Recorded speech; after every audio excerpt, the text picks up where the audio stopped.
Hi everyone, welcome to digital GK classes. तो BPSC TRE की आपकी तैयारी काफ़ी अच्छी चल रही होगी। 15 को आपका पेपर है 1 to 5 और 6 to 8 का, और डेली आप लोग क्लासेस भी देख रहे हैं। इंडियन नेशनल मूवमेंट में जो गांधी युग की जो मैंने कल क्लास आप सभी की ली थी 5 बजे, उसका पीडीएफ भी मैंने आपको टेलीग्राम पे भेजा है। स्टार्टिंग में ही मैंने बता दिया, क्योंकि पीडीएफ के लिए बार बार जो है मैसेज आते हैं, तो मैं नहीं चाहती कि कोई भी परेशान हो। आप टेलीग्राम का लिंक कॉमेंट सेक्शन में वहाँ पर जाएंगे ना, आपको सारी पीडीएफ मिल जाएगी। देखिए, आज की वीडियो काफ़ी इंपॉर्टेंट है, क्योंकि मेरे पास बहुत मैसेज आते हैं कि उनके फॉर्म में कुछ ना कुछ मिस्टेक हो गया है, अब वो क्या करें। तो इस पे जो है एक ऑफिशियली नोटिस आई है, साथ में सेंटर से रिलेटेड बहुत मैसेज आ रहा है कि हमारा सेंटर बहुत दूर गया है पिछली बार के भी कंपेयर। तो इस बार हर जगह तो पता ही आपको सारे जिलों में बनाया नहीं गया है, इसी वजह से आपका सेंटर भी बहुत दूर गया है।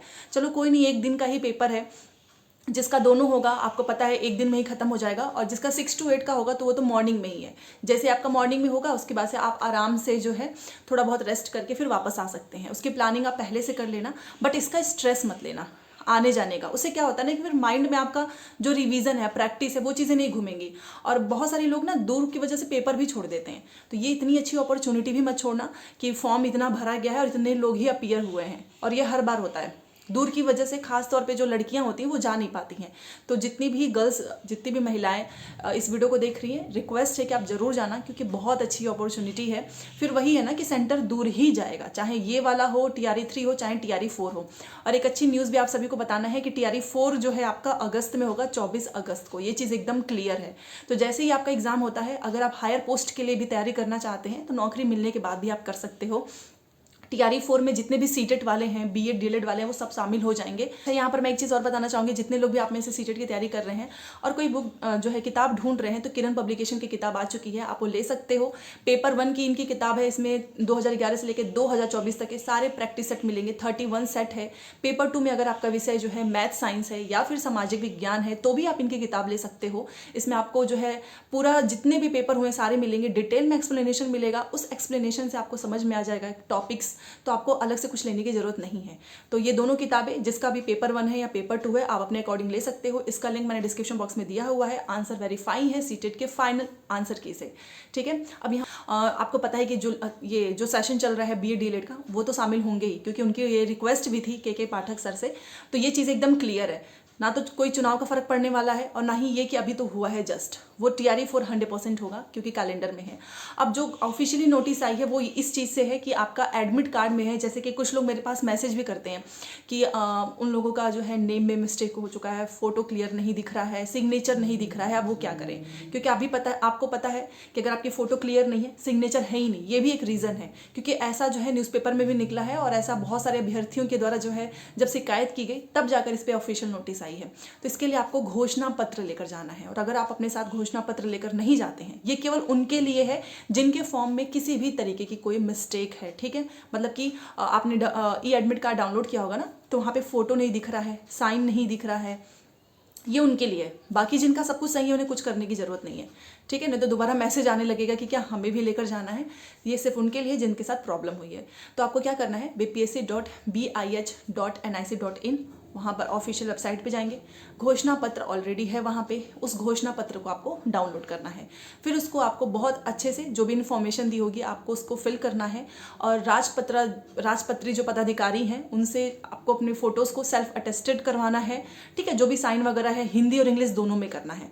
2 रंगीन फ़ोटो पे आपको जो है सेल्फ अटेस्टेड करना है, और उसमें से एक फ़ोटो जो है आपकी, क्योंकि देखिए ये राजपत्रित पदाधिकारी से क्यों करवाया जा रहा है, क्योंकि आपके जो ऑनलाइन एप्लीकेशन है, जो एडमिट कार्ड आपने डाउनलोड किया है, उसमें आपकी फ़ोटोज़ क्लियर नहीं दिख रही है, या फिर है ही नहीं।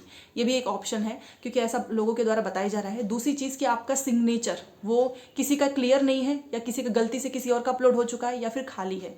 ये इसीलिए बनवाया जा रहा है घोषणा पत्र, ताकि राजपत्रित पदाधिकारी के सामने रह के अगर सारी चीज़ें हो जाएंगी, देन वहाँ पर केंद्र जो आप एग्जामिनेशन हॉल में जब जाएंगे, एंट्री से पहले ही वहाँ पे जो चेकिंग वगैरह होती है, वो आपका अच्छे से डिटेल में चेक करेंगे। इसीलिए घोषणा पत्र जारी हुआ है। तो 2 चीज़ें क्लियर रखना कि घोषणा पत्र को डाउनलोड करना है राजपत्रित पदाधिकारी से, वही गैजेटेड ऑफिसर जो कि पिछली बार था, उनसे आपको साइन वगैरह कराना है, हिंदी इंग्लिश में साइन करना है आपको। और जो 2 रंगीन फ़ोटो है, उस पर सेल्फ अटेस्टेड करना है। उसमें से एक आपको प्रवेश के बगल में जो जगह दिया होगा, वहाँ पर आपको चिपकाना है, और एक फ़ोटो आपको अपने साथ लेकर जाना है। वहाँ पर जब एंट्री के समय आपके पूरे कागज़ वगैरह से जो है मिलान किया जाएगा, तभी जाकर आपको एंट्री दी जाएगी। साथ में एक चीज़ और है कि आपको अपना एक जो है ऑफिशियली, क्योंकि देखो फ़ोटो वगैरह कोई प्रूफ तो है नहीं, तो आपको आईडी भी लेकर जाना है। जो भी आपने, मान लो किसी ने आधार कार्ड लगाया होगा, किसी ने पैन कार्ड लगाया होगा, किसी ने वोटर आईडी लगाई होगी, तो इसमें से जो भी आपने ऑनलाइन एप्लीकेशन में फिल किया है, अपलोड किया है, वो आपको अपने साथ लेकर जाना है। देन वहाँ पर एंट्री से पहले अगर किसी के फॉर्म में किसी भी तरीके की मिस्टेक है, नेम में, फ़ोटोज़ में, सिग्नेचर में, तो उन्होंने जो घोषणा पत्र वो लेकर जाएंगे अपने साथ, उसका मिलान होगा, आपके ई एडमिट कार्ड का मिलान होगा और आपके आईडी का। जब ये तीनों चीज़ें अच्छे से मिल जाएंगी, तभी जाकर आपको एंट्री दी जाएगी। तो इस चीज़ का ध्यान रखें। बाकी आप भी जब घोषणा पत्र को डाउनलोड करेंगे ना, आपको खुद समझ में आ जाएगा कि उसमें क्या क्या चीज़ें भरनी है। उसको भरना ही इम्पॉर्टेंट है।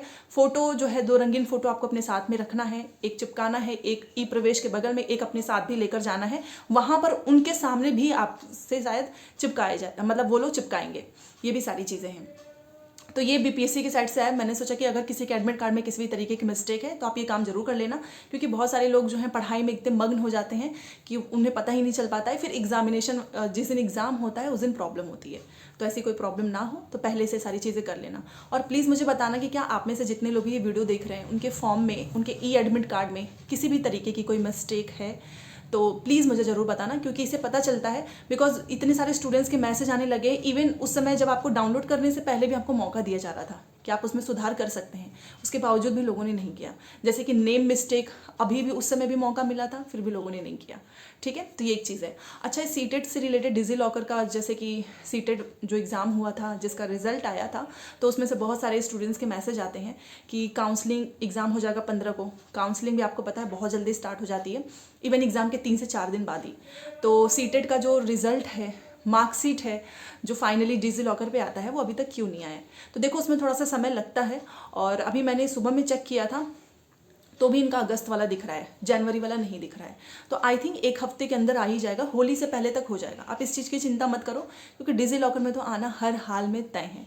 तो जितने लोग भी इस वीडियो को देख रहे हैं, बस मैं इतना बोलना चाहूँगी कि आप अपने पढ़ाई पे फोकस करो, बाकी किसी भी चीज़ पे फोकस मत करो। और जिसका सीटेट नहीं हुआ है, एक चीज़ याद रखें कि आने वाले समय में आपको अपॉर्चुनिटी मिलेगी, तो उसकी तैयारी आपको अभी से करनी है। यहाँ पर बात कर लेते हैं कि लास्ट समय पे जितने लोग भी बीपीएससी टीआरई का एग्ज़ाम देने वाले हैं, उनको क्या करना है।